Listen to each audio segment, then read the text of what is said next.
Imimit nga natin for today's video ang asawa ko. Kasi naman after niya makalabas sa hospital, umuwi agad siya ng Pangasinan noon. Kaya hindi na kami nakapag-date mga akla. This time wala na naman siyang klase, kaya umuwi na naman siya dito sa Isabela. Kaya kahit gabing-gabi na mga akla, pinuntahan ko siya. Saktong-sakto kasi papakilala ko na din siya kila Bebe Kes at kila Auntie Mercy. Never pa kasi nilang namimit itong asawa ko mula nung naging kami. Ay, gimme ka. Sayang nga lang kasi wala sila Lokong Joren at ibang member ng Pabaknang Squad. Kaya itong si Bebe Kes at si Auntie Mercy muna ang pinakilala ko. Pero parang iba yung reaksyon ni Auntie Mercy nung pinakilala ko tong asawa ko mga akla. Paano ba naman kasi walang shake hands kay Bebe Kes kanina tapos silang dalawa meron. Tapos parang iba pa yung tingin ng auntie nyo. Hi, scary ka Auntie Mercy. Ay naku naman, ano iyan? Sobrang pagpapakilala naman na yan asawa ko, umalis ka dyan. Naku ha, sinasabi ko sa'yo, lumayo ka dyan asawa ko. Baka kung, alam mo na ha. Naku naman Auntie Mercy, akin na yan, lumayo-layo ka na dyan. Mga akla, please, i-bash natin si Auntie Mercy, inaagawan niya ako. Ay, Kimi, chares. Habang nga naglalakad kami papunta sa pagbibilihan namin mga akla, bakit may paganito? Mukhang mali talaga yung desisyon ko mga akla na isinama ko sila. Hindi lang isa, hindi lang dalawa, pangatlo pa itong si Bianca Rapsa. Umalis ka dyan akla kung ayaw mong masabunutan. Wrong move nga talaga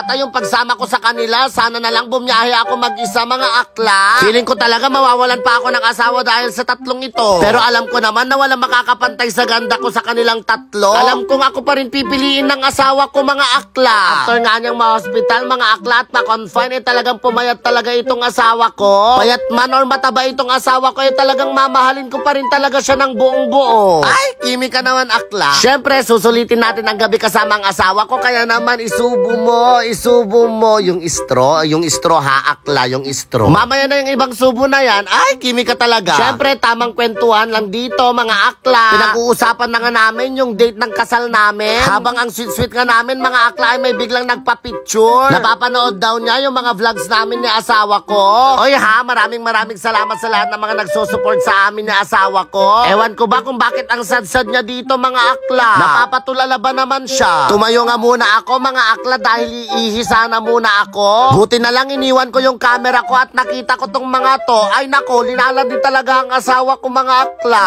Nako ha, mga ahas talaga kayo. Buti na lang talaga iniwan ko tong cellphone kong nakarecord. Mga malalandi kayo, inaagaw niyo yung asawa ko ha. Pagkatapos nga ni Bianca Rapsa ay sumunod naman ito. Naku naman, tapos nagulat ka. O diba, may camera pala. Ganyan pala ang ginagawa niyo sa asawa ko ha pag wala ako. At may patitig-titig pa talaga sa mata ha.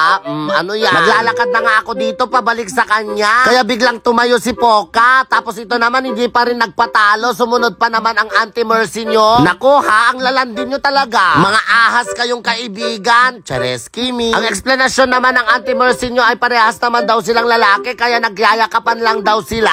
Kahit na ba, umalis ka pa rin dyan, Auntie Mercy. Hoy, akin lang ang asawa ko. Ay, chares. Wala dapat ibang makaagaw sa akin nito. Kasi nga siya yung dahilan kung bakit nagpag-gray ako ng buhok. Ay, Kimi. Habang naglalandian nga kami dito ay may nagpa-picture na naman mga akla.